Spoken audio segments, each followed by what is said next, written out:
Bonjour et bienvenue dans cette vidéo Charles où nous allons pouvoir discuter cette fois-ci d'un plugin qui est beaucoup plus orienté vers la supervision, qui est IntopNG. Sans plus tarder, le plan de la présentation est le suivant. Donc tout d'abord, nous allons commencer par une petite introduction, suivie par un lab où l'on va pouvoir découvrir ce plugin extrêmement intéressant. Donc IntopNG permet tout simplement de pouvoir effectuer de la supervision réseau de manière efficiente, vu qu'il nous permet de pouvoir visualiser l'état des nœuds en temps réel avec de très beaux graphes, à savoir qu'il possède une interface web très intuitive et propre à lui, mais surtout customisable. Sans plus tarder, allons découvrir tout ça ensemble et en vidéo, sans oublier que l'outil ou le plugin IntopNG nous permet aussi de pouvoir récupérer des statistiques par rapport à l'utilisation des ports, aux hôtes, aux services et ainsi de suite. Donc trêve de théorie, allons découvrir tout ça ensemble et en vidéo.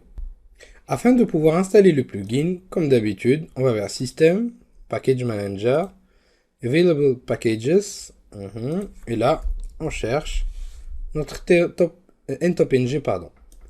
Donc voilà, ça c'est parfait. On clique sur Confirm. L'installation commence et va se faire de manière extrêmement rapide. Donc voilà, vas-y. Donc il ne faut aussi pas oublier que pour des raisons de test, dans notre cas, nous allons lancer plusieurs machines sur le réseau avec différents services pour voir un petit peu le résultat sur IntopNG. Donc une fois le plugin installé, on se dirige normalement vers Diagnostic. Et là, nous devrions voir le petit Intop Settings. Donc là, je vais juste revenir vers la page principale, question de rafraîchir. Voilà, diagnostic. Donc là, normalement, nous devrions être capables de le voir. Voilà, IntopNG Settings. Voilà, on l'active. On spécifie un mot de passe pour l'accès à la partie administration, l'interface, le LAN. Si vous voulez faire de la résolution aussi, c'est possible. Vous pouvez aussi spécifier la partie ou une partie customisée au niveau des réseaux à surveiller. Et là, vous avez les données de géolocalisation que vous pouvez mettre à jour, que vous pouvez mettre à jour de manière continuelle. Et on clique sur Save. Donc là, on attend rapidement le chargement de la page. Et ensuite, on va vers Access TopNG et là on sera redirigé vers une page bien spécifique. Donc la connexion se fait sur le port 3000. Donc là, admin par défaut est le mot de passe que j'ai rajouté. Et à partir de là, nous avons un petit flux des machines qui sont en train de discuter sur le réseau. Donc, comme vous pouvez le voir. Donc là, on a le petit flux qui a été rajouté, la bande passante en bas. Donc je vais changer un petit peu les choses pour avoir plus d'exemples. Donc à partir de là, toujours, on a le flux des conversations réseau en temps réel, bien sûr, comme vous pouvez le voir. Vous pouvez aussi afficher les résultats par hôte, c'est-à-dire qu'on a une petite visualisation de la consommation de bande passante par hôte, toujours avec la petite bande passante en bas. Donc là, vous avez la liste des hôtes qui va être affichée avec leurs adresses IP et le taux de consommation de bande passante. Les ports exploités, je préfère service, comme vous pouvez le voir, qui vont pouvoir être affichés. Les applications exploitées, par pourcentage toujours, Google, YouTube, l'HTTP et ainsi de suite.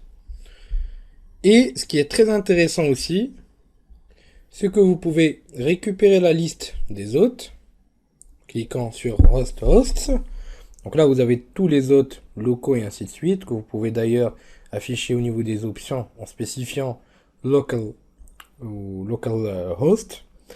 Et à partir de là, donc par exemple ici, on peut prendre cet hôte par exemple, vous avez donc à partir de là plus de détails par rapport à cet hôte bien spécifique, qu'est-ce qu'il fait exactement, les paquets échangés, donc envoyés, reçus, ainsi de suite, distribution par rapport au flag, au type de flag, les ports avec lesquels il va pouvoir communiquer, mais aussi les ports locaux, c'est-à-dire les ports clients, les autres avec lesquels il a pu échanger des informations, les protocoles concernés, vous pouvez le voir, le flux,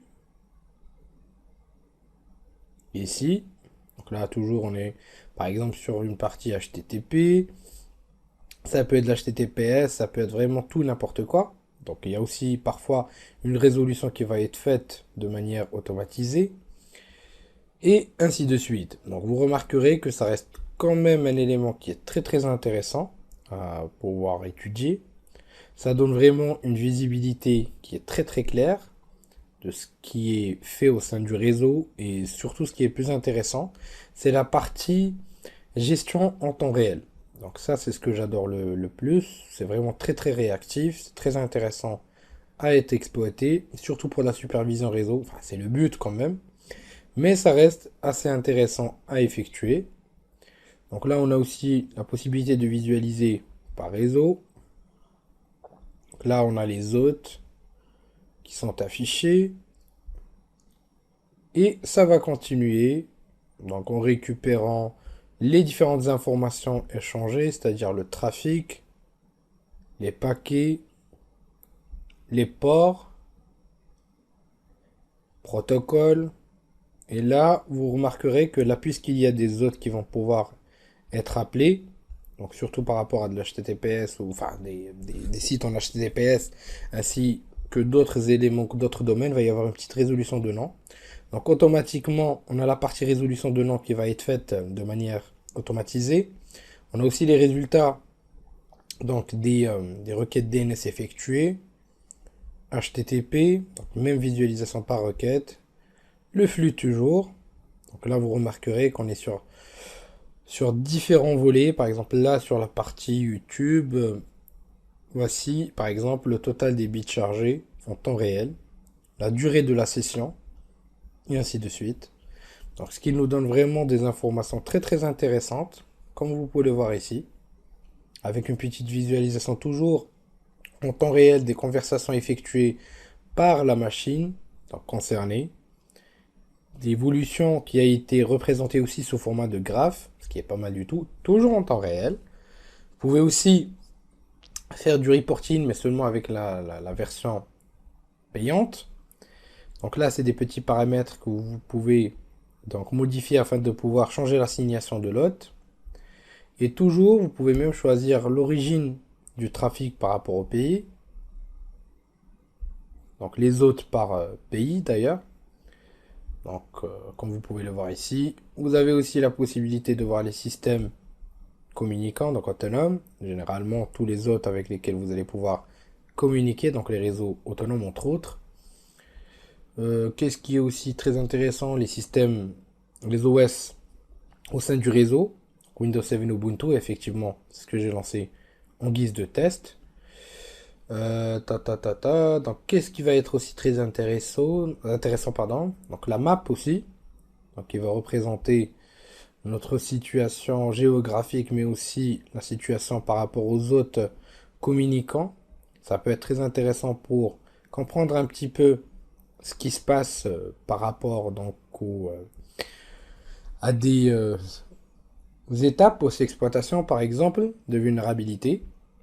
Donc, ou pour voir en fait où va le flux si jamais on a une connexion qui n'est pas autorisée. Donc là, on peut aussi spécifier le tout par arborescence ou même avoir une matrice de flux, comme vous pouvez le voir ici, avec le total échangé entre les hôtes du réseau, ce qui est très intéressant. Le top des hôtes, le top des serveurs HTTP, pour faire des whois. Donc là, vous avez dans quelques cas la possibilité de voir les périphériques au niveau 2, donc la couche 2, donc qui sont connectés au réseau, comme vous pouvez le voir. Donc là, on a les différentes machines qui sont connectées au niveau du réseau, et la possibilité de changer d'interface.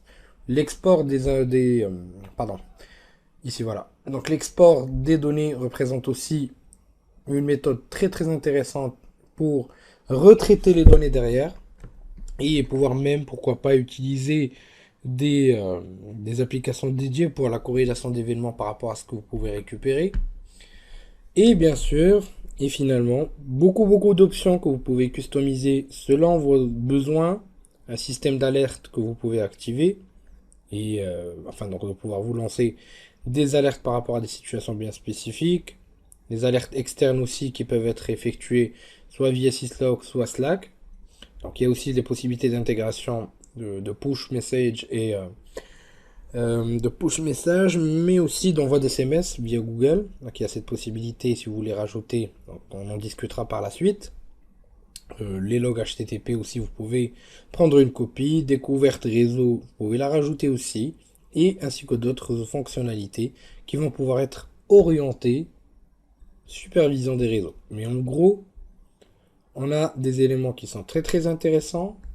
On a un plugin qui nous permet de compléter nos besoins en matière de supervision des réseaux. Donc, et là, comme vous pouvez le remarquer, on est vraiment en train de transformer notre périphérique en un vrai et réel, tout simplement, firewall multifonction pour ne pas dire UTM. Et ça reste extrêmement intéressant, comme vous pouvez le voir, ce qui peut nous fournir des éléments extrêmement cruciaux lors ou au niveau de notre analyse et notre supervision du réseau. Donc n'hésitez pas à tester et à retester, c'est très important. N'hésitez pas à exploiter vos logs, mais aussi à pouvoir mettre en place différents scénarios. Et comme vous pouvez le voir, NTOPNG représente vraiment un plugin parmi les plugins, je dirais, indispensables au niveau de PF5.